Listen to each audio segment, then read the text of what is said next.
আমাদের কর্মসূচি হচ্ছে মিদনাপুর টাউন মুসলিম কমিটির উদ্যোগে এবং পরিচালনায় মিদনাপুর শহরে ডিস্ট্রিক্ট ম্যাজিস্ট্রেটের গেটের সামনে আমরা একটা প্রতিবাদ সভা করছি। কেন্দ্রীয় সরকার যে কালো আইন এনেছে, সেই ওয়াকফ সংশোধনী আইন, সেই আইনের সম্পূর্ণ প্রত্যাহার আমরা চাইছি এবং সেই আইনের প্রত্যাহারের দাবিতে আমরা আজকে প্রতিবাদ সভা করছি এবং ডিএমকে ডেপুটেশন দেব।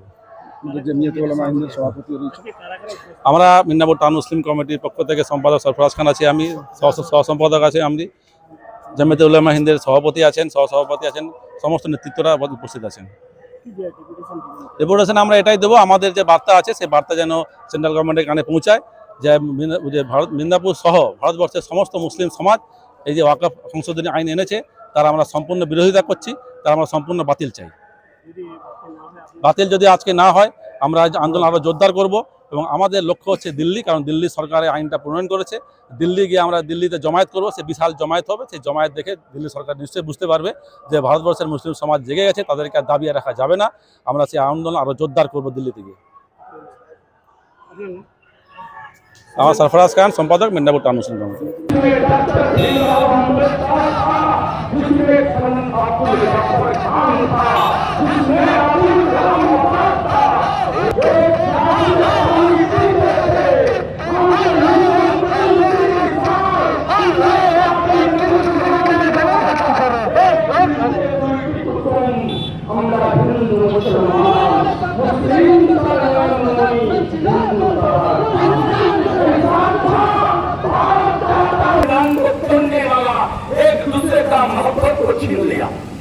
अभी वक़्त बिल लेकर के आते थे, अपना अल्लाह का संपत्ति को छीनने लगा। हम लोग कह रहा हूँ, काल हिंदू का मंदिर का जगह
কারা কানুন মানছে না, মানব না।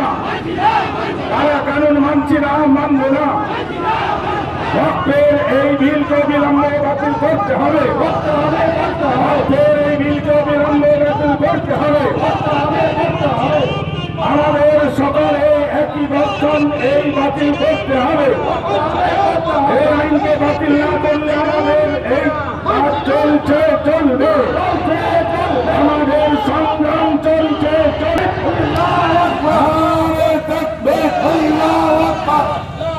সবাই চলে আসুন।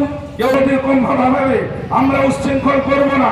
বিভিন্ন প্রান্ত থেকে আমাদের মিছিল আসছে এবং আসবে, কিন্তু নির্ধারিত যে টাইম দেওয়া হয়েছে সেই টাইমের মধ্যে আমাদের প্রোগ্রামের আলোচনা সুষ্ঠুভাবে আমাদের প্রতিবাদ করব।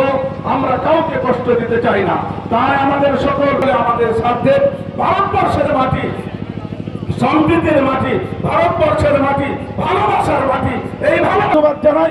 অতএব আমরা এই পাশে পাশে ঘোরাঘুরি না করে আমাদের বহুদূর থেকে বিভিন্ন বক্তব্য আমাদের সামনে এসে পৌঁছেছেন। সকলের সংক্ষিপ্ত বক্তব্য হবে, তারপরে নির্ধারিত টাইমে আমরা আমাদের বক্তব্য এবং প্রোগ্রামের আলোচ্যসূচি সমাপ্তি করব।